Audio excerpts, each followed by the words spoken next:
ನಿನ್ನೆ ನೋಡ್ತಿದ್ದ ಹಾಗೆ ನಾವು ಆ ಪ್ರಶ್ನೆಗಳಲ್ಲಿ ನಿಜವಾದ ಆಶ್ಚರ್ಯ ಯಾವುದು ಅಂತ ನೋಡಿದಾಗ, ಪ್ರತಿದಿನ ಪ್ರತಿಕ್ಷಣ ಜನ ಸಾಯೋದನ್ನು, ಯಮಾಲಯಕ್ಕೆ ಹೋಗೋದನ್ನು ನೋಡ್ತಿದ್ರು ಕೂಡ ನಾವು ಮಾತ್ರ ಶಾಶ್ವತರಾಗಿ ಇದ್ದೀವಿ ಅನ್ನೋ ಹಾಗೆ ಜನ ಇರ್ತಾರಲ್ಲ, ಇದೇ ಆಶ್ಚರ್ಯ ಅಂತ. ನಾನು ಯಾವತ್ತೋ ಒಂದು ಆರ್ಟಿಕಲ್ ಬರೆದಿದ್ದೆ, ನಂಬಿಕೆ ಮೇಲೆ ಬದುಕಿದ್ದೀವಿ ನಾವು. ಅಲ್ಲೆಲ್ಲೋ ಕಾರ್ ನಿಲ್ಲಿಸ್ತೇನೆ, ಪಾರ್ಕಿಂಗ್ ಇದೆಯೋ ಗೊತ್ತಿಲ್ಲ,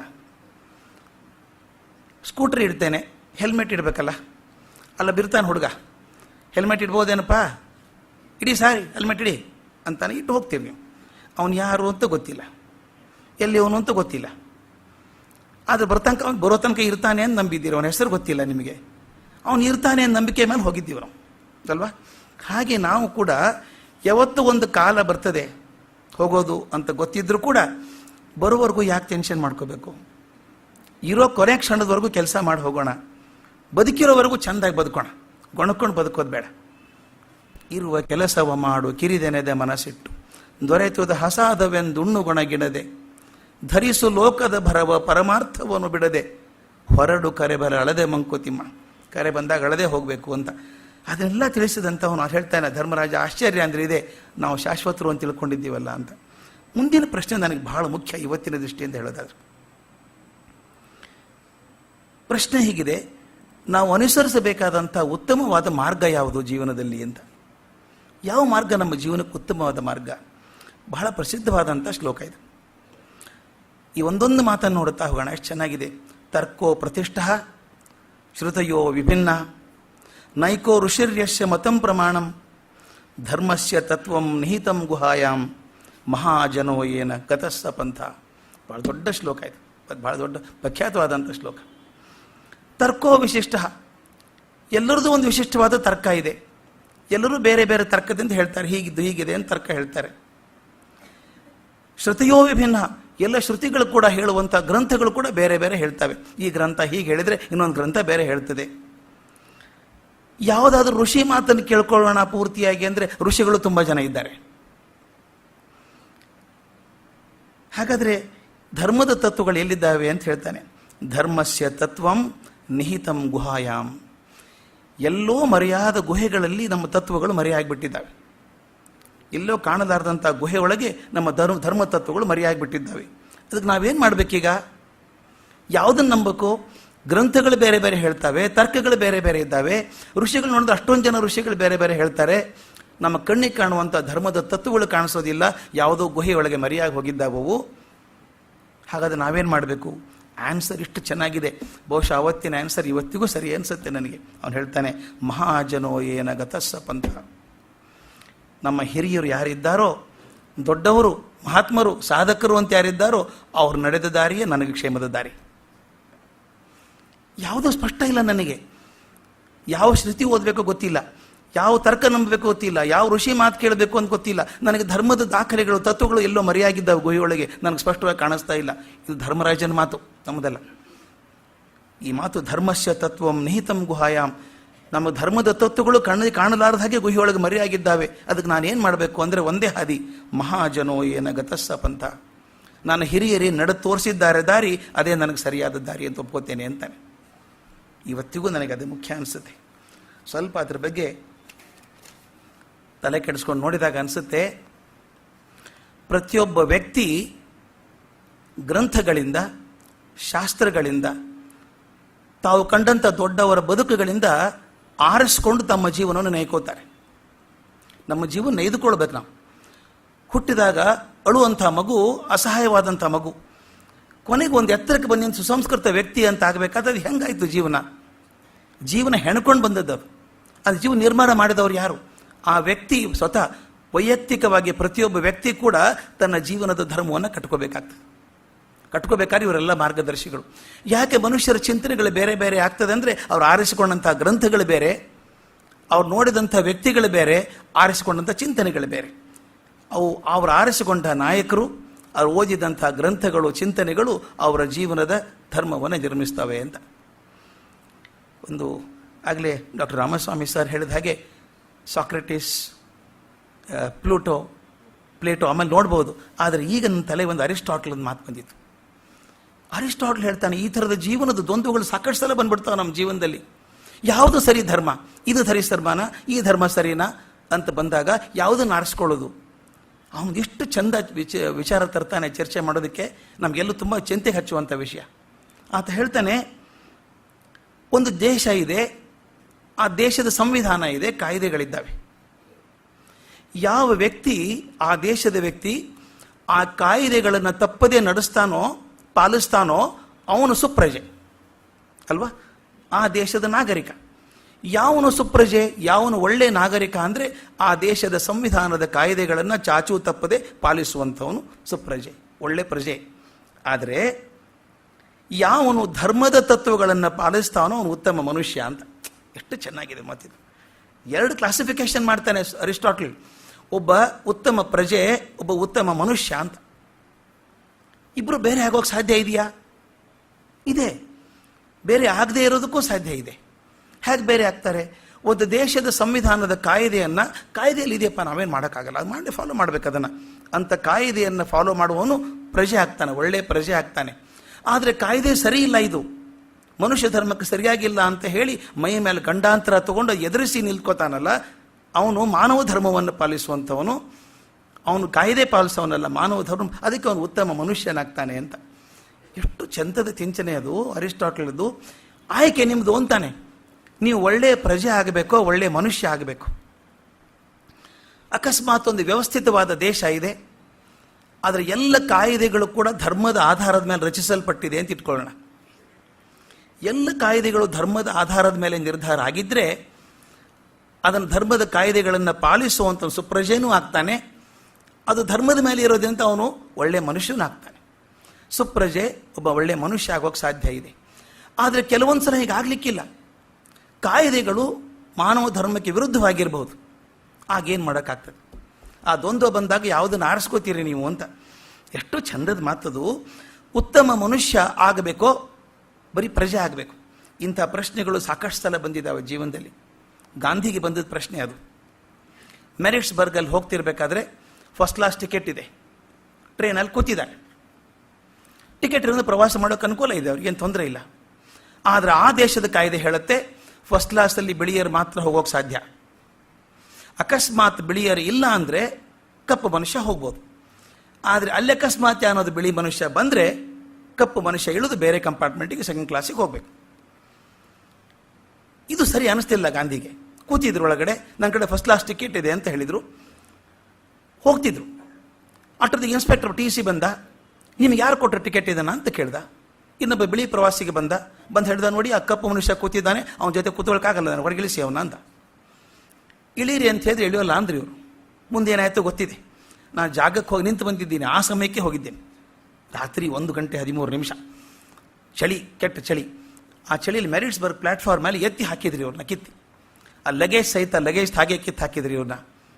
ಯಾಕೆ ಅದ್ರ ಹೊಡಬೇಕಾಗಿತ್ತು?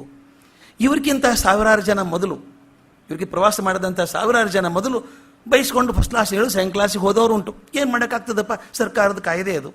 ಕಾಯ್ದೆ ಹಂಗಿದೆಯಲ್ಲ, ಬಿಳಿಯರಿಗೆ ಮಾತ್ರ ಫಸ್ಟ್ ಕ್ಲಾಸು, ನಾವೇನು ಮಾಡೋಕ್ಕಾಗ್ತದೆ ಅಂದರೆ ಬರೀ ಸುಪ್ರಜೆ ಆಗ್ತಿದ್ರು ಅವರು.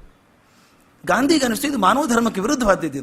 ಕರಿ ಬಿಳಿ ವ್ಯತ್ಯಾಸ ಯಾಕೆ ಬರಬೇಕು ಅಂತ ಹೋರಾಟ ಮಾಡಿ ಗಂಡಾಂತರ ಮೈ ಮೇಲೆ ಹಾಕ್ಕೊಂಡ್ರು. ಇದು ಮೊದಲನೇ ಭಾಗ. ಇನ್ನೊಂದು ಅಂಥದ್ರದ್ದೇ ಒಂದು ಹೆಣ್ಮಗಳು ಬರ್ತಾಳೆ, ರೋಸಾ ಪಾರ್ಕ್ಸ್ ಅಂತ. ತಾವೆಲ್ಲ ಕೇಳಿರ್ಬೇಕು. ಅದ್ಭುತವಾದ ಶಕ್ತಿ ಅದು. ರೋಸಾ ಪಾರ್ಕ್ಸ್ ಅಂತ ಕಪ್ಪು ಹೆಣ್ಮಗಳು ಹುಟ್ಟಿದ್ದು 1913ರಲ್ಲಿ, 2005ಕ್ಕೆ ತೀರ್ಕೊಂಡ್ಲಾಕೆ. ಡಿಸೆಂಬರ್ 1, 1955ರಲ್ಲಿ ಈ ಅಲಬಾಮಾ ಅಂತ ಸ್ಟೇಟಲ್ಲಿ ಮಾಂಟೆಗೊಮೆರಿ ಅಂತ ಒಂದು ಜಾಗ, ಅಲ್ಲಿ ಬಸ್ಸಲ್ಲಿ ಪ್ರಯಾಣ ಮಾಡ್ತಿದ್ಲು. ಅಲ್ಲಿ ಎಂಥ ಕೆಟ್ಟ ಪರಿಸ್ಥಿತಿ ಇತ್ತು, ಅದು ಭಾಳ ಹಿಂದೆ ಇಲ್ಲ, 1955ರಲ್ಲಿ. ಪರಿಸ್ಥಿತಿ ಹೇಗಿತ್ತು ಅಂದರೆ, ಬಸ್ಸಲ್ಲಿ ಸೀಟ್ ಪಕ್ಕದಲ್ಲಿ ಫ್ಲ್ಯಾಶ್ ಲೈಟ್ ಬರ್ತದೆ, ಲೈಟ್ ಇರ್ತದೆ, ಎಲೆಕ್ಟ್ರಾನಿಕ್ ಸಿಗ್ನಲ್ ಇರ್ತದೆ. ಅವನು ಡ್ರೈವರ್ ಮ್ಯಾನೇಜ್ ಮಾಡ್ತಾನೆ. ಮೊದಲಿನ 8 ಸಾಲು ಬಿಳಿಯರಿಗೆ, ಕಪ್ಪು ಮಂದಿ ಕೂತ್ಕೊಳ್ಳೋಂಗಿಲ್ಲ, ಉಳಿದವ್ರೆಲ್ಲ ಹಿಂದೆ ಕೂತ್ಕೋಬೇಕು. ಅಕಸ್ಮಾತ್ತಾಗಿ ಅದು ಫುಲ್ ಆಗಿ, ಬಿಳಿಯರು ಫುಲ್ ಆಗಿ ಮತ್ತೊಂದಿಷ್ಟು ಬಿಳಿಯ ಜನ ಬಂದರೆ ಅವನು ಮೂವ್ ಮಾಡ್ತಾನೆ ಅದನ್ನು. 6 ತನಕ 8 ತನಕ ಐತಲ್ಲ, 9, 10 ರಿಸರ್ವ್ಡ್ ಫಾರ್ ವೈಟ್ ಅಂತ ಹಾಕ್ಬಿಡ್ತಾನೆ. ಅಲ್ಲಿದ್ದೋ ಹಿಂದೆ ಹೋಗ್ಬೇಕಿದ್ದು, ಜಾಗ ಬಿಡ್ಬೇಕು, ಬೇರೆ ಮಾತಿಲ್ಲ. ಅವನು ಅಕಸ್ಮಾತ್ ಇನ್ನೂ ಜನ ಬಂದರೆ ಹಾಗೆ ಮೂವ್ ಮಾಡ್ತಾ ಹೋಗ್ತಾನೆ ಹಿಂದೆ ಅವನು. ರೋಸಾ ಪಾರ್ಕ್ ಡಿಪಾರ್ಟ್ಮೆಂಟ್ ಸ್ಟೋರಲ್ಲಿ ಕೆಲಸ ಮಾಡೋಳು. ರಾತ್ರಿ 8 ಗಂಟೆ ಆಗಿದೆ. ಬಂದು ನೋಡಿದ್ಲು, ಬಿಳಿಯರೆಲ್ಲಿ ಕೂತ್ಕೋಬೇಕು, ಜಾಗ ಬಿಟ್ಲು, ಬೇಡ ಬೇಡ ಹೊಸಾಬ್ರಿ ಅಂಥೇಳಿ. ತನಗೆಲ್ಲಿತ್ತು ಅಲ್ಲಿ ಕೂತ್ಕೊಂಡ್ಲು. ಮತ್ತೊಂದಿಷ್ಟು ಜನ ಬಿಳಿ ಜನ ಹತ್ತಿದ್ರು. ಅವನ ಡ್ರೈವರ್ ಏನು ಮಾಡ್ದ, ಅಲ್ಲಿವರೆದ್ದು ಹಿಂದೆ ಹೋಗಿ ಅಂತ ಹೇಳ್ದ. ಆಕೆ ಎಲ್ಲಿ ಹೋಗಲ್ಲ ಅಂತ. ಅವ್ನು ಡ್ರೈವರ್ ಬಂದು ಹೇಳ್ದ, ಹೇಳ್ತೀರಾ ಶಿಕ್ಷೆ ಕೊಡ್ಬೇಕಾ ನಿಮಗೆ ಅಂತ. ಏನು ಬೇಕಾದ್ರೆ ಶಿಕ್ಷೆ ಕೊಡು, ನಾನು ಹೇಳಲ್ಲ ಅಂತ. ಪೊಲೀಸ್ ಕರೆಸಿದ, ಅರೆಸ್ಟ್ ಮಾಡಿದ್ರು, ಜೈಲಿಗೆ ಹಾಕಿದ್ರಕ್ಕೆ. ಅದು ಎಂಥ ಒಂದು ಸೃಷ್ಟಿಯನ್ನು ಮಾಡಿಬಿಡ್ತು ವಾತಾವರಣ ಅಂತಂದರೆ, ಕಪ್ಪು ಜನಾಂಗಕ್ಕೆ ಒಂದು ಹೋರಾಟಕ್ಕೆ ಒಂದು ಅವಕಾಶ ಆಯಿತು. ನಾವೇನು ತಪ್ಪು ಮಾಡಿದ್ವಿ, ಇಲ್ಲಿ ಯಾಕೆ ಕೊಡಬಾರ್ದು, ನಾವು ಮೊದಲು ಗೊತ್ತಿದ್ನಲ್ಲ, ನೀವು ಸರಿಸಿತ್ತಾನೆ ನನ್ನ ಅಂತ ಹೇಳಿ ಶುರುವಾಗಿ ಮಾರ್ಟಿನ್ ಲೂಥರ್ ಕಿಂಗ್ ಜೂನಿಯರ್ ಬಂದು ಅದಕ್ಕೆ ಸೇರಿಕೊಂಡು ಮಹಾದೊಡ್ಡ ಚಳವಳಿ ಆಗಿಬಿಟ್ಟು ಕೊನೆಗೆ ತೆಗೆದು ಹಾಕಿದರು. 1960ನೇ ಇಸ್ವಿಯಲ್ಲಿ ಇನ್ಮೇಲೆ ಕಪ್ಪು ಜನಕ್ಕೆ ಬಿಳಿ ಜನಕ್ಕೆ ಬೇರೆ ಜಾಗ ಇಲ್ಲ ಅಂತ ಹೋರಾಡಿದರು. ರೋಸಾ ಪಾರ್ಕ್ ಅನ್ನುವಂಥ ಹೆಣ್ಮಗಳು. ಆಕೆಗೂ ಅದೇ ದ್ವಂದ್ವ ಇತ್ತಲ್ಲ, ಸರ್ಕಾರದ ರೂಲ್ ಇದೆಯಪ್ಪ, ಏನು ಮಾಡೋದು, ರೂಲ್ ಏನಿದೆ, ಎಲ್ಲೆಲ್ಲಿ ತೋರಿಸ್ತಾರೋ ಅಲ್ಲಿ ಇರಬೇಕು, ಬಿಳಿಯರಿಗೆ ಬಿಡಬೇಕು, ನಾವು ಕಪ್ಪು ಜನ ಹಿಂದೆ ಕೂತ್ಕೋಬೇಕು, ಸರ್ಕಾರದ ರೂಲ್ ತಾನೇ ಇದು ಅಂದರೆ ಬರೀ ಆಕೆ ಸುಪ್ರಜೆ ಆಗ್ತಿದ್ಲು, ಬರೀ ನಾಗರಿಕಳಾಗ್ತಿದ್ಲು. ಆಕೆ ಅಂದು ನಾಗರಿಕತೆ ಸರಿ, ಆದರೆ ಇದು ಮಾನವ ಧರ್ಮ ಅಲ್ಲ, ಮನುಷ್ಯರಿಗೆ ವ್ಯತ್ಯಾಸ ಬಣ್ಣದಲ್ಲಿ ಯಾಕೆ ಆಗಬೇಕು ಅಂತ ಹೋರಾಡಿದರಲ್ಲ, ಇದು ಆಯ್ಕೆ ನಿಮಗೆ ಒಳ್ಳೆಯ ಮನುಷ್ಯರಾಗಬೇಕೋ ಒಳ್ಳೆಯ ಪ್ರಜೆ ಆಗಬೇಕು ಅಂತ ಆರಿಸ್ಕೊಳ್ಳುವಂಥದ್ದು. ಇದೇ ಧರ್ಮರಾಜನ ಹಿಂದೆ ಮನಸ್ಸಲ್ಲಿ ಇರುವಂಥದ್ದು. ಯಾವುದನ್ನು ಆರಿಸ್ಕೋತೀವನ್ನೋ ನಾವು ವೈಯಕ್ತಿಕ ಕಾರಣ, ಅದು ಆರಿಸ್ಕೋಬೇಕಾದದ್ದು. ಇದೇ ಪ್ರಶ್ನೆ ಬಂದದ್ದು ಇನ್ನೊಬ್ಬರಿಗೆ, ಅಬ್ರಹಾಂ ಲಿಂಕನ್ಗೆ ಬಂದಂಥ ಪ್ರಶ್ನೆ. ಅಬ್ರಹಾಂ ಲಿಂಕನ್ ಸಿವಿಲ್ ವಾರ್ ಆದಾಗ ದಕ್ಷಿಣದಲ್ಲಿದ್ದಂಥ ಕಪ್ಪು ಜನ, ಮೇಲಿದ್ದಂಥ ಬಿಳಿ ಜನ ಹೋರಾಟ ಶಲ ಆದಾಗ ಯುದ್ಧ ಮಾಡಬೇಕೇ ಮಾಡಬಾರ್ದೆ. ಅಟ್ಲಾಂಟಾ ಕುದಿತಾ ಇತ್ತು. ಅಟ್ಲಾಂಟಾ ಮಧ್ಯಪ್ರದೇಶ, ಅದು ಕುಡಿದು ಮಹಾಯುದ್ಧ ಆದದ್ದು ತಾವೆಲ್ಲ ನೋಡಿರಬೇಕು. ಗಾನ್ ವಿತ್ ದ ವಿಂಡ್ ಅಂತ ಸಿನಿಮಾ ನೋಡಿದರೆ ಗೊತ್ತಾಗುತ್ತೆ ನಿಮಗೆ. ಅದರೊಳಗೆ ಏನು ಅದ್ಭುತ ಅದು. ಲಿಂಕನ್ ಇದ್ದ, ಒದ್ದಾಡಿ ಹೋದ. ಮನಸ್ಸಲ್ಲಿ ಏನಿದೆ, ದೇಶದಲ್ಲಿ ಅಶಾಂತಿ ಬೇಡ ಅಂತ ಒಂದಾದರೆ ಅವನು ಹೇಳ್ತಾನೆ, ಕೊನೆಗೆ ಶಾಶ್ವತವಾದ ಶಾಂತಿ ಸಿಗೋದು ಈ ಭೇದ ತಾರತಮ್ಯ ಹೋಗಬೇಕು ಅಂತ ಹೇಳಿ ಹೋರಾಡಿದಂಥ ಲಿಂಕನ್. ಅವನಿಗೂ ದ್ವಂದ್ವ ಬಂದಿತ್ತು, ಬರೀ ಪ್ರಜೆ ಆಗಿರಬೇಕಾ ಅಥವಾ ಒಳ್ಳೆ ಮನುಷ್ಯನಾಗಬೇಕಾ ಅಂತ ಬಂದದ್ದು. ಇನ್ನೊಂದು ಎಕ್ಸಾಂಪಲ್ ಹೇಳಬೇಕು ನಾನು. ರಾಬರ್ಟ್ ಮ್ಯಾಕ್ನಮಾರಾ, ತಾವು ಕೇಳಿದ್ದೀರಿ ಹೆಸರು ಅನಿಸುತ್ತೆ. ರಾಬರ್ಟ್ ಮ್ಯಾಕ್ನಮಾರಾ ಅಂತ ಹೇಳಿ, ಆತ ಅಮೇರಿಕದ ಡಿಫೆನ್ಸ್ ಸೆಕ್ರೆಟರಿ ಆಗಿದ್ದಂಥ ಮನುಷ್ಯ.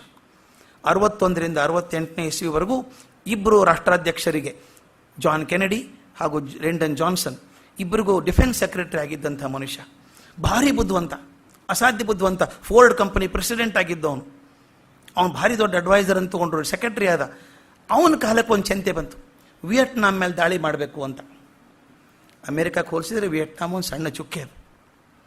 ಆದರೆ ತೀರ್ಮಾನ ಆಗಿದೆ, ನಾನೇನು ಮಾಡೋಕ್ಕಾಗ್ತದೆ, defence secretary, at implement the law ಅಂತ ಹೇಳಿದ. ವಿಯೆಟ್ನಾಂ ಮೇಲೆ ದಾಳಿ ಆಯಿತು. ವಿಯೆಟ್ನಾಂ ಮೇಲೆ ದಾಳಿ ಆಗೋದಕ್ಕೆ ಬಹುದೊಡ್ಡ ಕಾರಣ ಮ್ಯಾಕ್ನಮಾರಾ. ಅವನು ಮುಂದೆ ವರ್ಲ್ಡ್ ಬ್ಯಾಂಕ್ ಪ್ರೆಸಿಡೆಂಟ್ ಆದ. ಒಂದು ಹೇಳ್ತೀನಿ, ನಾವು ಯಾರನ್ನಾದರೂ ಮೋಸ ಮಾಡ್ಬೋದು, ಅಂತ ಸಾಕ್ಷಿ ಮೋಸ ಮಾಡೋಕ್ಕಾಗೋದಿಲ್ಲ. ಅವನು ಆದದ್ದು 68ಕ್ಕೆ ಮಾರಣ ಹೋಮ, ಅದು ಲಕ್ಷಾಂತರ ಜನ ಸತ್ತೋದ್ರು, ವಿಯೆಟ್ನಾಂ ನಿರಪರಾಧಿಗಳು ಸತ್ತೋದ್ರು. ಆದರೆ ಅವನು 1995ರಲ್ಲಿ ಬಹಿರಂಗ ಕ್ಷಮಾಪಣೆ ಕೇಳ್ಕೊತಾನೆ. ನಾನು ತಪ್ಪು ಮಾಡಿದೆ, ನಾನು ಮನುಷ್ಯತ್ವ ನೋಡಬೇಕಾಗಿತ್ತು, ಕಾಯ್ದೆ ನೋಡಬಾರ್ದಾಗಿತ್ತು ಅಂತ.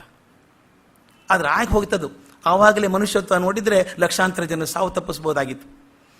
ಯಾಕೆ ಈ ಮಾತನ್ನು ಹೇಳ್ತಿದ್ದೀನಿ ಅಂದರೆ, ಪ್ರತಿಯೊಬ್ಬರೂ ನಮ್ಮ ಧರ್ಮವನ್ನು ನಾವು ನಿರ್ಮಾಣ ಮಾಡ್ಕೋತೀವಿ. ನಮಗೆ ಸಿಕ್ಕಂಥ ವಸ್ತುಗಳ ಮೇಲೆ, ಗ್ರಂಥಗಳ ಮೇಲೆ, ಆಧಾರಗಳ ಮೇಲೆ ನಾಯಕರನ್ನು, ಯಾರು ನಾಯಕರಂತ ಆರಿಸ್ಕೋತೀವಿ ಅನ್ನೋದ್ರ ಮೇಲೆ ಆಗ್ತದಲ್ಲ. ನಮ್ಮಲ್ಲಿ ಈಗ ತಾನೇ ಇವತ್ತಿನ ಜನ ನೋಡೋದಾದರೆ ಏನೇನು ಹುಚ್ಚುಚ್ಚಾರ ಮಾತಾಡ್ತಿದ್ದೀವಲ್ಲ ನಾವು. ಧರ್ಮಗಳ ಬಗ್ಗೆ ಮಾತಾಡ್ತೀವಿ, ನಮ್ಮ ನಾಯಕರ ಬಗ್ಗೆ ಮಾತಾಡ್ತೀವಿ, ನಮ್ಮ ಸಾಧಕರು ಹಿರಿಯ ನಡೆದಂಥ ದಾರಿ ಬಗ್ಗೆ ಮಾತಾಡ್ತೀವಿ. ನಮ್ಮದು ಶ್ರದ್ಧಾ ಕೇಂದ್ರಗಳು ಅಂತ ಕೆಲವು ಇರ್ತವೆ, ದೇವಸ್ಥಾನಗಳಾಗಲಿ ಗ್ರಂಥಗಳಾಗಲಿ. ನಾವು ಒಪ್ಕೊಂಡು ಬಂದದ್ದು ಶ್ರುತಿ ಸ್ಮೃತಿ ಪುರಾಣಗಳು. ವಿವೇಕಾನಂದರಿಗೆ ಒಂದು ಸಲ ಪ್ರಶ್ನೆ ಬಂತು. ಅಮೇರಿಕಾದಿಂದ ಬಂದಾಗ ಮದ್ರಾಸ್ ಕ್ರಿಶ್ಚಿಯನ್ ಕಾಲೇಜಿಗೆ ಹೋದಾಗ ಹುಡುಗರು, ಈ ತರುಣ ಸನ್ಯಾಸಿ ಇವ್ರು ನೋಡಿ, ಯಂಗ್ಸ್ಟರ್ ನೀವು ಸಣ್ಣವರು, ಸನ್ಯಾಸ ಮಾಡೋದಕ್ಕಿಂತ ದುಡಿದು ಗಳಿಸಬಾರ್ದೆ ಅಂತೇನೋ ಅಂದರು. ಕೆಲವು ಟೀಕೆ ಮಾಡಿದ್ರು, ವಿಜ್ಞಾನ ವಿದ್ಯಾರ್ಥಿಗಳೆಲ್ಲ ಅವರು, ನೀವೆಲ್ಲ ಬರೀ ಉಡಾಫೆ ಮಾತಾಡ್ತೀರಿ, ದೇವರು ಶಾಸ್ತ್ರ ಅಂತೀರಿ, ಪ್ರೂಫ್ ಇಲ್ಲ ಅದಕ್ಕೆ, ನಾವು ಸೈನ್ಸ್ನವರು, ಪ್ರೂಫ್ ಬೇಕು ನಮಗೆ. ಅದಕ್ಕೆ ವಿವೇಕಾನಂದ ಹೇಳ್ತಾರೆ, ನಮ್ಮಲ್ಲಿಯೂ ಪ್ರೂಫ್ ಇದೆಯಪ್ಪ, ಅಧ್ಯಾತ್ಮದಲ್ಲೂ ಪ್ರೂಫ್ ಇದೆ. ನಿಮ್ಮಲ್ಲಿ ಏನು ಪ್ರೂಫ್ ಇದೆಯೋ ನಮ್ಮಲ್ಲಿಯೂ ಅದೇ ಪ್ರೂಫ್ ಇದೆ. ನೀವು ಅಬ್ಸರ್ವೇಷನ್ ಅಂತೀರಿ, ಅದನ್ನು ವ್ಯವಹಾರ ಅಂತೀವಿ. ನೀವು ಮುಂದೆ ಅದಾದಮೇಲೆ ಪ್ರಾಕ್ಟಿಕಲ್ ಮಾಡಬೇಕಾದ್ರೆ ಏನು ಮಾಡ್ತೀರಿ, ಪರೀಕ್ಷೆ ಮಾಡಿ ನೋಡ್ತೀರಿ, ಪ್ರಾಕ್ಟಿಕಲ್ ಮಾಡಿ ನೋಡ್ತೀರಿ. ಅದಾಗದೆ ಹೋದಾಗ ಏನು ಮಾಡ್ತೀರಿ, ರೆಫರೆನ್ಸ್ ಅಂತೀರಿ.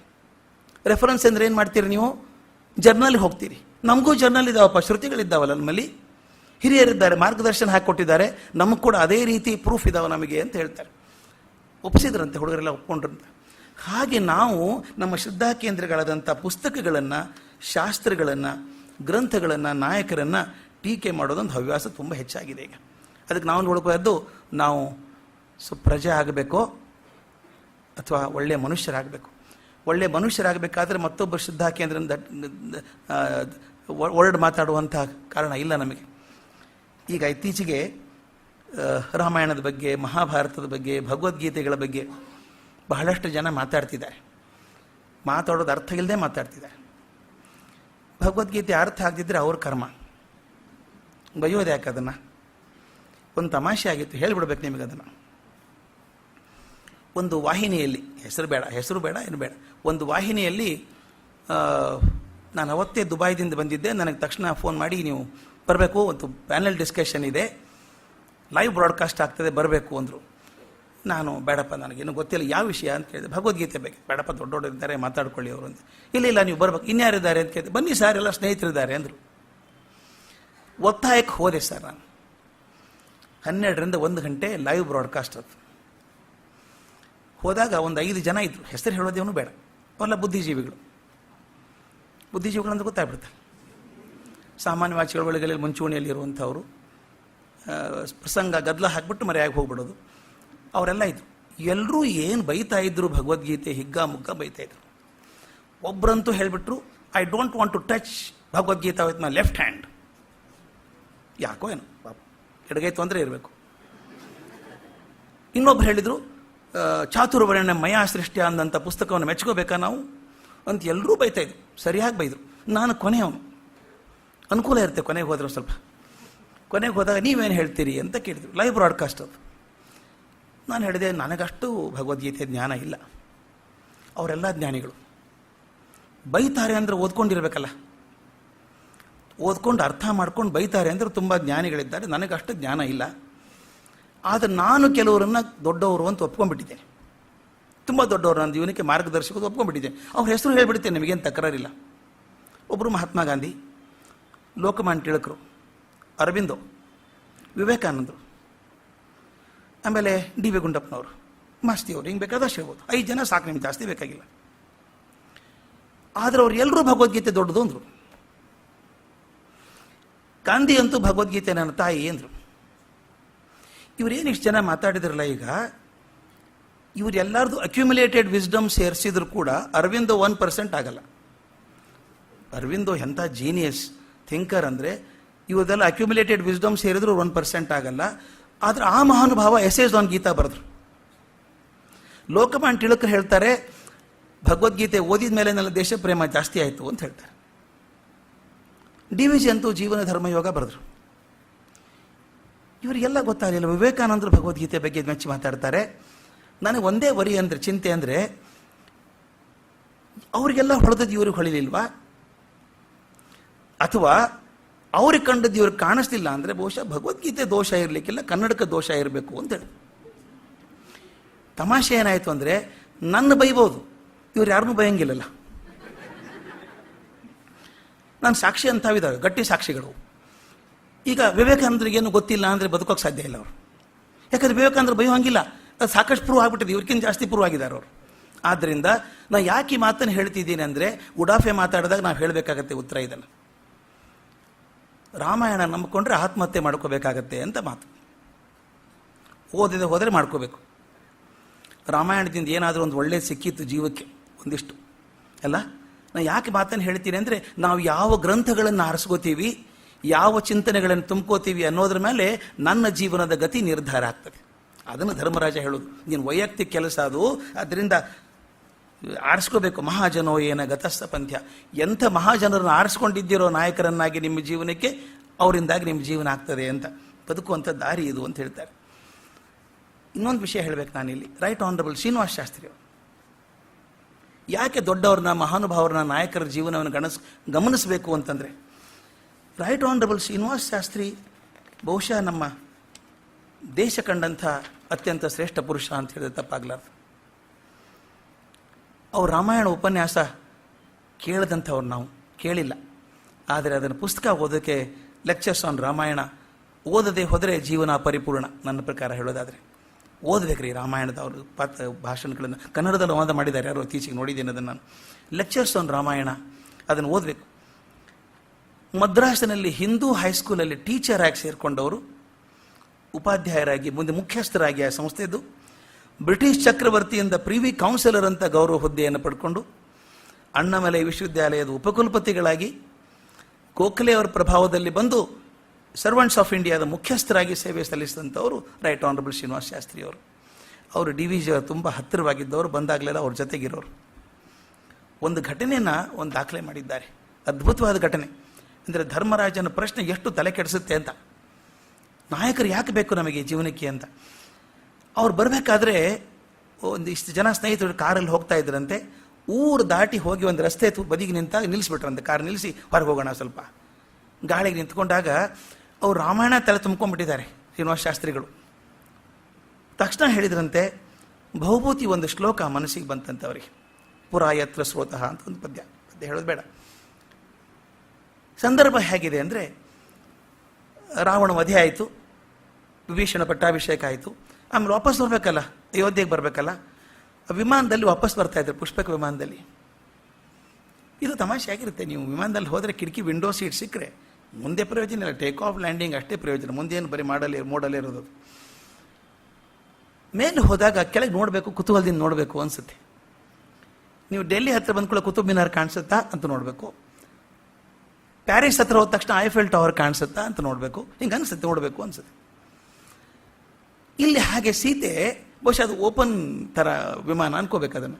ಆಕೆ ರಾಮನ ಪಕ್ಕದಲ್ಲಿ ಕೂತ್ಕೊಂಡು ಸೀತೆ ಕುತೂಹಲದಿಂದ ಕೆಳಗಡೆ ನೋಡ್ತಾ ಇದ್ಲಂತ. ತಾವು ಬಂದ ದಾರಿ ಗೊತ್ತಲ್ಲ, ಬಂದಾಗ ಇಲ್ಲೇ ಓಡಾಡಿದ್ವಲ್ಲ ನಾವು, ಇಲ್ಲೇ ಇರಬೇಕಲ್ಲ ನಾವು, ಈ ಪ್ರಸಾದ ಇತ್ತಲ್ಲ ಅದಿಲ್ಲಿ, ಆ ನದಿ ಕಾಣಿಸ್ತಾ ಇಲ್ಲ ಅಂತೆಲ್ಲ ನೋಡ್ತಾ ಇದ್ಲಂತೆ. ತಾವು ಅಡ್ಡಾಡಿದ ಜಾಗ 14 ವರ್ಷ ಓಡಾಡಿದಾರಲ್ಲ, ನೋಡ್ಬೇಕು ಅದನ್ನ ಅಂತ. ಸಾಕಷ್ಟು ಬದಲಾವಣೆ ಆಗಿದೆ ಅದು. ಅಯ್ಯೋ ಇಲ್ಲೊಂದು ಸಣ್ಣದೊಂದು ನದಿ ಹರಿತಿತ್ತಲ್ಲ, ನದಿ ಕಾಣಿಸ್ತಾ ಇಲ್ಲ ಅಂದು. ಅದಕ್ಕೆ ರಾಮ ಹೇಳುವಂಥ ಮಾತು ಎಷ್ಟು ಚೆನ್ನಾಗಿದೆ ನೋಡಿ. ರಾಮನ ಮಾತು, ಮೊದಲು ಎಲ್ಲಿ ನದಿ ಹರಿಯುತ್ತಿತ್ತೋ ಅಲ್ಲಿ ಈಗ ಬರೀ ಮರಳು ಕಾಡಾಗಿದೆ. ನದಿಯೂ ತನ್ನ ಮೊದಲಿನ ಪಾತ್ರವನ್ನು ಬಿಟ್ಟು ಬೇರೆ ಮಾರ್ಗದಲ್ಲಿ ಹರಿಯುತ್ತಿದೆ. ಮೊದಲು ದಟ್ಟವಾದ ಕಾಡು ಇರುವಲ್ಲಿ ಬಿಡುವಾಗಿದೆ, ಹಿಂದೆ ಬಿಡುವಾಗಿದ್ದಲ್ಲಿ ದಟ್ಟವಾದ ಮರಗಿಡಗಳು ಬಂದಿವೆ. ಆದ್ದರಿಂದ ಗುರುತುಗಳು ಅಳಿಸಿ ಹೋಗಿ ಆ ಹಿಂದಿನ ಪ್ರದೇಶ ಮತ್ತಾವುದೋ ಪ್ರದೇಶ ಎಂಬಂತೆ ಕಾಣುತ್ತಿದೆ. ಹಾಗಾಗ್ಬಿಡುತ್ತೆ ನಮಗೆ. ಬೆಂಗಳೂರಲ್ಲಿದ್ದವರಿಗೇನೆ ಆ ಏರಿಯಾ ಎಕ್ಸ್ಟೆನ್ಷನ್ನೇ ಗುರುತು ಸಿಗಲ್ಲ ಮತ್ತೊಂದು ಸಲ ಹೋದರೆ. ಮೇಲಿಂದ ನೋಡಿದಾಗ ಪೂರ್ತಿ ಬದಲಾವಣೆ ಆಗಿದೆ ಅನಿಸ್ತಂತೆ. ಅದಕ್ಕೆ ಹೇಳ್ತಾನೆ ರಾಮ ಹೇಳುವಂಥ ಮಾತು, ಆದರೆ ಇದು ಆ ಜಾಗವೇ ಎಂದು ನಿಶ್ಚಯ ಮಾಡಿಕೊಡಲು ಬೆಟ್ಟಗಳು ಸ್ಥಿರವಾಗಿ ನಿಂತಿವೆ. ಎಷ್ಟು ಚಂದ ನೋಡಿ, ಆ ಬೆಟ್ಟಗಳನ್ನು ನೋಡಿ ಈ ಸ್ಥಳವು ಇಂಥದ್ದೇ ಎಂದು ನಿರ್ಧರಿಸಬಹುದಾಗಿದೆ. ಅದನ್ನು ಶಾಸ್ತ್ರಿಗಳು ಹೆಂಗೆ ಬಳಸ್ತಾರೆ ನೋಡಿ ಅದು ಹೇಳ್ತಾರೆ. ಈ ಮಾತನ್ನು ಬಿಟ್ಟು ಶಾಸ್ತ್ರಿಗಳು ನಿಟ್ಟುಸಿರು ಬಿಟ್ಟು ಹೇಳಿದರು, ನಮ್ಮ ಭಾರತ ದೇಶಕ್ಕೆ ಈ ಹೊತ್ತು ಜ್ಞಾಪಕದಲ್ಲಿರಬೇಕಾದ ಸತ್ಯ ಇದು. ಆಯಾ ಕಾಲಕ್ಕೆ ತಮ್ಮ ಅನುಕೂಲಗಳನ್ನು ಯೋಚಿಸುವಂಥವರು, ಸಂದರ್ಭಕ್ಕೆ ತಕ್ಕಂತೆ ಬದಲಾಯಿಸುವವರು ಯಾವ ದೇಶದಲ್ಲಿ ಪ್ರಮುಖರಾಗಿರ್ತಾರೋ ಆ ದೇಶಕ್ಕೆ ಕ್ಷೇಮವಾಗಲಾರದು. ಸತ್ಯ ಇದು. ಗಾಳಿ ಬಂದಂಗೆ ತೂರ್ಕೊಂಡು ಬದಲಾಕೊಂಡು ಹೋಗೋದಿದ್ರೆ ಅವರಿಂದ ದೇಶಕ್ಕೆ ಒಳ್ಳೆಯದಾಗಲ್ಲ. ಗಿಡ ಮರಗಳು, ಮರಳು ಇವೆಲ್ಲ ಸ್ಥಾನಗಳನ್ನು ಬದಲಾಯಿಸಿಕೊಳ್ಳುತ್ತವೆ. ಪರ್ವತಗಳು ಸ್ಥಿರವಾಗಿ ನಿಂತು ಮಾರ್ಗದರ್ಶನ ಮಾಡುತ್ತವೆ. ಹಾಗೆ ಘನತತ್ವ ಒಂದಕ್ಕೆ ದಿನರಾತ್ರಿ ಮನಸೋತು ಅದಕ್ಕಾಗಿ ಸ್ಥಿರವಾಗಿ ನಿಲ್ಲುವ ಜನ ಯಾವ ದೇಶದಲ್ಲಿದ್ದಾರೋ ಆ ದೇಶಕ್ಕೆ ಕ್ಷೇಮ ಉಂಟು. ಗಾಳಿ ಬೀಸಿದ ಕಡೆಗೆ ಜನ ಹೋಗುತ್ತಿದ್ದರೆ ಕ್ಷೇಮದ ಮಾತು ಹಾಗಿರಲಿ, ನಮ್ಮ ಶೀಲವೇ ನಾಶವಾಗಿ ಹೋಗುತ್ತದೆ, ದೇಶವೇ ಭ್ರಷ್ಟವಾಗಿ ಹೋಗುತ್ತದೆ. ಈ ಹೊತ್ತು ನಮ್ಮ ದೇಶದಲ್ಲಿ ಗಾಂಧೀಜಿಯೊಬ್ಬರನ್ನು ಬಿಟ್ಟರೆ ಮಿಕ್ಕ ಎಷ್ಟು ಮಂದಿಯ ವಿಷಯದಲ್ಲಿ ಈ ಪರ್ವತಗಳ ಹಾಗಿರುವವರು ಎಂದು ಹೇಳಲಾದೀತು ಅಂತ ರೈಟ್ ಆನರಬಲ್ ಶ್ರೀನಿವಾಸ ಶಾಸ್ತ್ರಿ ಹೇಳಿದ್ರಂತೆ. ಅಂದರೆ ನೀವು ಎಲ್ಲಿದ್ದೀರಿ ಅಂತ ಗುರುತಿಸ್ಕೋಬೇಕಾದ್ರೆ ನದಿ ನೋಡಬೇಡಿ, ಗಿಡ ನೋಡಬೇಡಿ, ಸಣ್ಣ ಸಣ್ಣ ಕುರುಚಲುಗಳನ್ನು ನೋಡಬೇಡಿ, ಪರ್ವತಗಳನ್ನು ನೋಡಿ. ಹಾಗೆ ನಮ್ಮ ಸಮಾಜದಲ್ಲಿ ಪರ್ವತಗಳ ಹಾಗೆ ಸ್ಥಿರವಾಗಿ ನಿಂತವರು ಆ ನಾಯಕರು ದೊಡ್ಡವರು. ಅದಕ್ಕೆ ಮಹಾಜನೋ ಏನಗತಸ್ಸ ಪಂಥ ಅಂತ ದೊಡ್ಡವರು ಯಾವ ರೀತಿ ಬದುಕಿದ್ರು, ಪರ್ವತಗಳ ಹಾಗೆ ಬದುಕಿದ್ರು, ಮಾರ್ಗದರ್ಶಿಗಳಾಗಿ ಬದುಕಿದ್ರು, ಅವ್ರು ಹಾಗೆ ಮಾಡಿದರೆ ನನ್ನ ಜೀವನ ಸ್ಥಿರವಾಗಿರ್ತದೆ ಅಂತ ರಾಮ ಹೇಳುವಂಥ ಮಾತು. ಅದನ್ನು ಧರ್ಮರಾಜ ಹೇಳ್ತಾನೆ. ಅಂಥ ಒಂದು ಘಟನೆ ನಾನು ಹೇಳಬೇಕೀಗ. ಸರ್ ಅಶುತೋಷ್ ಮುಖರ್ಜಿ ಕಲ್ಕತ್ತಾ ಕಂಡಂಥ ಮಹಾದೊಡ್ಡ ನ್ಯಾಯವಾದಿ. ಅವರು ಕಲ್ಕತ್ತೆಯ ಶ್ರೇಷ್ಠ ನ್ಯಾಯಾಧೀಶರಾದರು. ಎಷ್ಟು ಗೌರವ ಅಂದರೆ ಬ್ರಿಟಿಷ್ ಸರ್ಕಾರದಲ್ಲಿ ಕೂಡ ಅಶುತೋಷ್ ಮುಖರ್ಜಿ ತೀರ್ಮಾನ ಕೊಟ್ಟಿದ್ದಾರೆ ಅಂದರೆ ಇನ್ನು ನೋಡೋ ಕಾರಣ ಇಲ್ಲ ಅನ್ನೋಷ್ಟರ ಮಟ್ಟಿಗೆ ಹೆಸರಾಗಿತ್ತು. ವಿಶ್ವವಿದ್ಯಾಲಯದ ಕುಲಪತಿಗಳು ಆದ್ರ ಮುಂದೆ ಅವರು.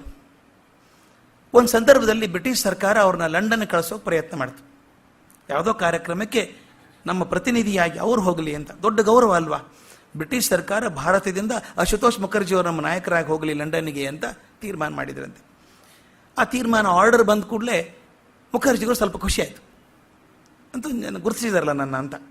ಆದರೆ ಅವ್ರ ಮನಸ್ಸಲ್ಲಿ ಏನು, ಲಂಡನ್ಗೆ ಹೋಗಬೇಕೋ ಹೋಗಬಾರ್ದು, ನನ್ನ ತಾಯಿಯನ್ನು ಕೇಳಿ ತೀರ್ಮಾನ ಮಾಡಬೇಕು ಅಂತ. ಮನೆಯಲ್ಲಿ ತಾಯಿ ಬಂದು ತಾಯಿಗೆ ಹೇಳಿದ್ರಂತೆ, ಇಂದು ಅವಕಾಶ ಬಂದಿದೆ, ಅಪರೂಪದ ಅವಕಾಶ. ಆಗಿನ ಕಾಲದಲ್ಲಿ ಲಂಡನ್ನಿಗೆ ಹೋಗೋದಕ್ಕೆ ನಿಮಗೆ ಅವಕಾಶ ಇರ್ತದೆ ಅಂದರೆ ಅಪರೂಪ. ಹೋಗಿ ತಾಯಿಗೆ ಹೇಳಿದ್ರಂತೆ, ಹಿಂಗೆ ಅವಕಾಶ ಬಂದಿದೆ, ನಾನು ಏನು ಮಾಡಲಿ, ಹೋಗ್ಲಾ ಬೇಡವಾ?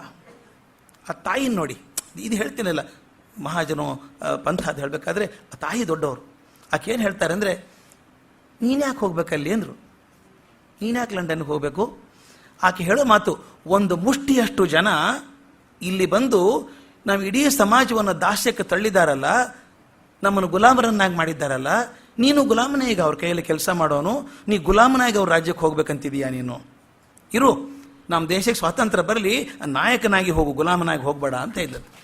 ನೋಡಿ ತಾಯಿ ಹೇಳೋ ಮಾತು. ಮತ್ತೊಬ್ಬರ ಚಾನ್ಸ್ ಸಿಕ್ಕಿದ್ಯಾ, ಹೋಗ್ಬಿಡು, ವೀಸಾ ಅಪ್ಲೈ ಮಾಡಿ ಇವತ್ತೆ. ಇದು ಡಿಫ್ರೆನ್ಸು. ಇದು ಮಹಾಜನ ಅನ್ಬೇಕಾದ್ರೆ ಸುಲಭ ಅಲ್ಲ ಅದು. ಆ ತಾಯಿ ಏನು ಹೇಳಿರ್ಬೇಕು ನೋಡಿ, ನೀನು ಗುಲಾಮನಾಗಿ ಯಾಕೆ ಹೋಗ್ಬೇಕು ದೇಶಕ್ಕೆ, ಸ್ವಾತಂತ್ರ್ಯ ಬರಲಿ, ಇರು, ಬಂದಮೇಲೆ ನಾಯಕನಾಗಿ ಹೋಗು, ಗುಲಾಮನಾಗಿ ಹೋಗಬೇಡ ಅಂತ. ಇವರೇನು ಚಿಂತೆ ಇಲ್ಲ, ಮನಸ್ಸಲ್ಲಿ ಹೋದರು, ನಾನು ಬರೋಲ್ಲ, ಆಗೋದಿಲ್ಲ ನನಗೆ ಅಂತ ಕಳಿಸ್ಬಿಟ್ರು. ಕಳಿಸಿದ ತಕ್ಷಣ ಆಘಾತ ಅವರಿಗೆ. ಅವ್ರು ಅಂದ್ಕೊಂಡ್ರು ಒಂದು ಕಾಲ ಮೇಲೆ ನಿಂತಿರ್ತಾರೆ ಹೋಗೋದಕ್ಕೆ, ಇವರು ಅಂದ್ಕೊಂಡಿದ್ರು. ಅವರು ಲಾರ್ಡ್ ಕರ್ಜನೇ ಕರೆದಂತೆ ಅವ್ರನ್ನ ಕರೆದ್ಬಿಟ್ಟು, ಏನಿದು ಉದ್ದಟತನ, ನಾನು ವೈಸ್ರಾಯ್ ಆರ್ಡರ್ ಕೊಟ್ಟಿದ್ದೇನೆ, ನೀವು ಹೋಗ್ಬೇಕಲ್ಲಿ, ಇದು ಸರ್ಕಾರದ ಅಪ್ಪಣೆ ಅಂದ್ರಂತೆ. ಇವ್ರು ಹೇಳ್ದಂತೆ ಸರ್ಕಾರದ ಅಪ್ಪಣೆ ಇರಬಹುದು, ಅದು ನನ್ನ ತಾಯಿ ಒಪ್ಪಿಗೆ ಇಲ್ಲ, ನಾನು ಹೋಗಲ್ಲ ಅಂದರು. ಆಗ ಕರ್ಜನ್ ಹೊರಟ ಹೇಳ್ತಾನೆ, ನಿಮ್ಮ ತಾಯಿಗೆ ಹೇಳು, ಇದು ಭಾರತ ಸರ್ಕಾರದ ಸರ್ವೋಚ್ಚ ಅಧಿಕಾರಿಯಾದಂಥ ವೈಸ್ರಾಯ್ ಕೊಟ್ಟಂಥ ಅಪ್ಪಣೆ, ಇದು ಬಿಡೋಕ್ಕಾಗೋದಿಲ್ಲ ಅಂತ. ಅದಕ್ಕೆ ಅಶುತೋಷ್ ಮುಖರ್ಜಿ ಅಷ್ಟೇ ಚೆನ್ನಾಗಿ ಹೇಳ್ತಾರೆ, ವೈಸ್ರಾಯ್ ಅಪ್ಪಣೆ ಅಲ್ಲ, ಬ್ರಿಟನ್ ರಾಣಿ ಹೇಳಿದ್ರು ನನ್ನ ತಾಯಿಗಿಂತ ದೊಡ್ಡ ಆಜ್ಞೆ ಆಗೋದಿಲ್ಲ ಅದು ಅಂತ. ಇದು ನೋಡಿ ಹೆಂಗಿದೆ ಅಂತ.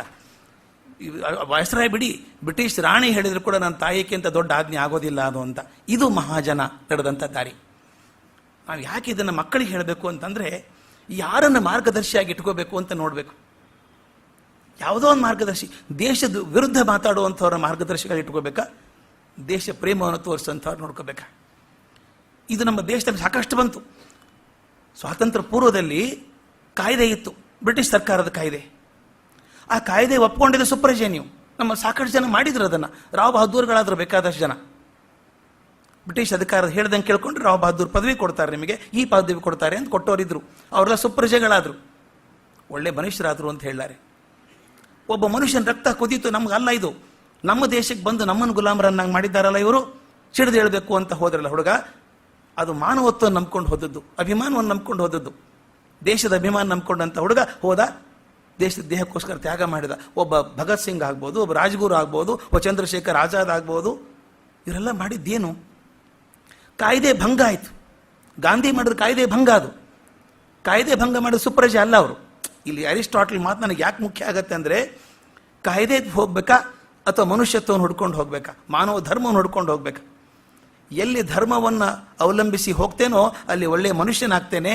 ಬರೀ ಕಾಯ್ದೆಯನ್ನು ಪಾಲಿಸಿದರೆ ನಾನು ಪ್ರಜೆ ಆಗ್ತೇನೆ. ಪ್ರಜೆ ಆದರೆ ಸಾಲದು. ಅದಕ್ಕೆ ಮಹಾಜನರನ್ನು ಯಾರನ್ನ ಆರಿಸ್ಕೋತೀವಿ ಅಂತ. ನಮ್ಮ ದೇಶದಲ್ಲಿ ದ್ವಂದ್ವ ಬಂದಿರೋದು ಯಾರನ್ನ ನಾಯಕರನ್ನಾಗಿ ಆರಿಸ್ಕೊಂಡಿದ್ದೀವಿ ಅನ್ನೋದ್ರ ಬಗ್ಗೆ. ಅದಕ್ಕೆ ನನಗನ್ಸುತ್ತೆ ಇವತ್ತಿಗೆ ಅತ್ಯಂತ ಸಂದದ ಮಾತು ಧರ್ಮರಾಜಂದು ಇದು ಚಕ್ಷಪಕ್ಷದಲ್ಲಿ ಸಿಕ್ಕೋದು ಅಂದರೆ, ಯಾವ ದಾರಿ ನಮಗೆ ಸರಿಯಾದ ದಾರಿ ನಮಗೂ ಗೊತ್ತಿಲ್ಲ ಇವತ್ತು. ಯಾವ ದಾರಿ ಅಂದರೆ ದೊಡ್ಡವ್ರು ನಡೆದ ದಾರಿ ನೋಡಿಪ್ಪ. ನಮ್ಮ ಪರಂಪರೆ ನೋಡಿ, 5,000 ವರ್ಷದ ಪರಂಪರೆ ಇರುವಂಥ ದೇಶ. ಆ ಪರಂಪರೆ ಎಷ್ಟೊಂದು ಜನ ಬಂದಿದ್ದಾರೆ. ಒಬ್ಬ ರಾಮ, ಒಂದು ಮಾತಿಗೋಸ್ಕರ ಎಲ್ಲವನ್ನು ಬಿಟ್ಟು ಹೋಗುವಂಥ ರಾಮ, ಆದರ್ಶ ಪ್ರತಿಬಿಂಬವಾದಂಥ ರಾಮ. ಎಷ್ಟರ ಮಟ್ಟಿಗೆ ಅವನು ತನ್ನ ಮನಸ್ಸಲ್ಲಿ ಧರ್ಮವನ್ನು ಇಟ್ಕೊಂಡಿದ್ದ ಅಂದರೆ, ಕಾಡಿಗೆ ಹೋಗಬೇಕು ಅಂತ ತೀರ್ಮಾನ ಆಯಿತು. ತಂದೆ ಕೂಡ ಹೇಳಿಲ್ಲ ಮಾತು, ತಾಯಿ ಹೇಳಿದ್ದನ್ನು ಆ ತಂದೆ ಅನುಮೋದನೆ ಮಾಡಿದ್ದು ಗೊತ್ತಾಯ್ತು ಅವನಿಗೆ. ಆಯ್ತಪ್ಪ ತಂದೆ ಮಾತು ಹೋಗ್ತೀನಿ ಅಂತ. ಹೆಂಡತಿ ಹೇಳ್ದ, ಮಗ ತಮ್ಮ ಒಪ್ಕೊಂಬಿಟ್ಟ ಬರ್ತೀನಿ ಅಂತ. ಹೋಗುವಾಗ ತಂದೆ ಹೇಳಿ ಹೋಗ್ಬೇಕಲ್ಲ.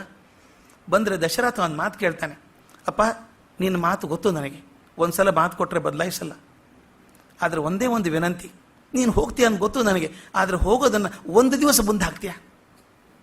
ಅಪ್ಪ ಕೇಳ್ಕೊಳ್ಳೋಂಥ ಮಾತು. ಅಪ್ಪನ ಮಾತು ತಾನೇ ಹೋಗಿ ಕೇಳ್ಕೊಂಡು ಹೋಗೋದು ಈಗ 14 ವರ್ಷಕ್ಕೆ.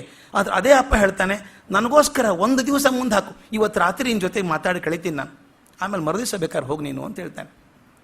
ಇದು ವಿಚಾರ ಮಾಡಿ. ಅಪ್ಪ ರಾಜ ಹೇಳಿದಂಥ ಮಾತನ್ನು ಒಪ್ಕೋಬೇಕಾ? ಅದು ಧರ್ಮದ ಚಿಂತನೆ ಹೇಗೆ ಮಾಡ್ತಾನೆ ರಾಮ ಅಂತ. ರಾಮ ಹೇಳ್ತಾನೆ, ಇಲ್ಲಪ್ಪ ನಾನು ತಕ್ಷಣ ಹೊರಡಬೇಕು.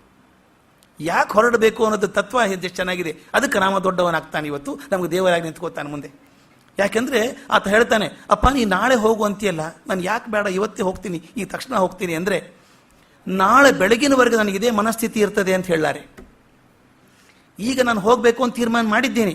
ನಾನು ಬೆಳಗ್ಗೆ ರಾಜ ಆಗಬೇಕಾಗಿತ್ತು, ಬೆಳಗ್ಗೆ ಪರಿಸ್ಥಿತಿ ನೋಡಿ ಸಾಯಂಕಾಲ ಒಳಗೆ ಚೇಂಜ್ ಆಗಲಿಲ್ವಾ, ಬದಲಾಗಲಿಲ್ವಾ, ನನ್ನ ಕಾಡಿಗೆ ಹೋಗೋ ಪ್ರಸಂಗ ಬರಲಿಲ್ವಾ? ಹಾಗೆ ಯಾರೋ ನನ್ನ ಮನಸ್ಸನ್ನು ಕೆಡಿಸ್ಬೋದು, ನನ್ನ ಚಿಂತನೆಯ ಬದಲಾಗಿ ಆಸೆ ಬರ್ಬೋದು ನನಗೆ. ಆದ್ದರಿಂದ ದುರಾಸೆ ಬರೋದ್ರೊಳಗೆ ನಾನು ಜಾಗ ಖಾಲಿ ಮಾಡ್ತೀನಿ. ಇದು ರಾಮ. ಅವನು ವಿನಯ ಎಂಥದ್ದು. ಆದ್ದರಿಂದ ನಾನು ಯಾಕೆ ಹೇಳ್ತೀನಿ ಅಂದರೆ, ಮಹಾಜನೋ ಗತಸ್ಸ ಪಂಥ ಅಂತ ಹೇಳ್ತೀವಲ್ಲ, ಅವ್ರು ನಡೆದಂಥ ಹಾದಿ, ಒಬ್ಬ ಕೃಷ್ಣ ಒಬ್ಬ ರಾಮ.